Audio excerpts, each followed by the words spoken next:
वो आ रहे हैं, वो आते हैं, आ रहे होंगे, शब एक फिराक ये कहकर गुजार दी हमने।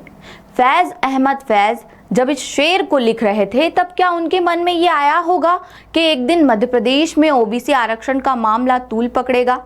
ओबीसी को 14% आरक्षण मिले या 27% आरक्षण, इसकी लड़ाई कोर्ट में होगी और फिर ये लड़ाई ऐसी चलेगी कि जिसकी कभी सुबह नहीं होगी, क्योंकि ओबीसी आरक्षण का विवाद कहां 90 दिनों में सुलझाने के दावे और वादे किए गए थे और कहां आधा साल खत्म हो गया, लेकिन सुनवाई कौन करेगा, कैसे करेगा, कब से करेगा, यही तय नहीं हो रहा है।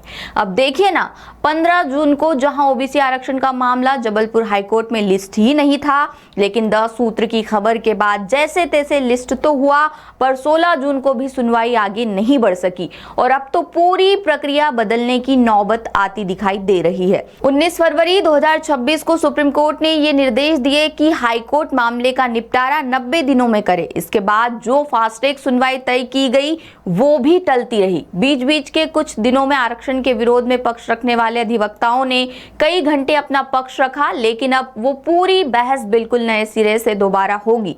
बता दें कि 16 जून को मामला जस्टिस आनंद पाठक और जस्टिस भगवती प्रसाद शर्मा की नई डिवीजन बेंच के सामने सुनवाई के लिए लिस्ट तो हुआ, लेकिन बहस आगे नहीं बढ़ सकी। दावा है कि कोर्ट के सामने ये तथ्य रखा गया कि पहले की डिवीजन बेंच के सामने आरक्षण का विरोध करने वाले पक्ष की बहस आंशिक रूप से पूरी हो चुकी थी। साथ ही पिछले आदेश के मुताबिक उन्हें एक दिन का एक्स्ट्रा वक्त दिया जाना था।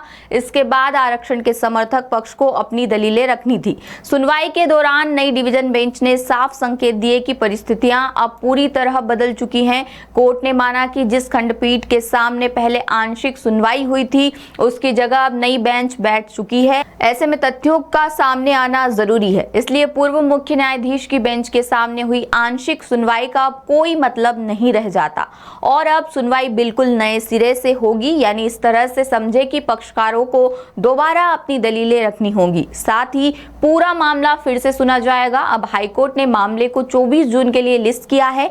हाँ, एक और बात कि सुनवाई के दौरान कोर्ट के रुख से ये साफ हुआ कि उस दिन मुख्य विवाद पर सुनवाई नहीं होगी, बल्कि डिवीजन बेंच ये तय करेगी कि इस अहम मामले की सुनवाई आगे किस ढंग से की जाएगी। यानी ज्यादा खुश होने की अभी जरूरत नहीं है। सरकार की ओर से अतिरिक्त सॉलिसिटर जनरल एम नटराजन मौजूद रहे, जबकि ओबीसी वर्ग की ओर से अधिवक्ता रामेश्वर ठाकुर और विनायक प्रसाद शाह ने पक्ष रखा। वहीं आरक्षण विरोधी पक्ष की मुख्य याचिका में पैरवी कर रहे अधिवक्ता आदित्य सांघी कोर्ट में मौजूद नहीं थे। ऐसे में अब बस यही उम्मीद करें कि 24 जून को सब कुछ सही हो और जैसे तैसे सुनवाई तो शुरू हो।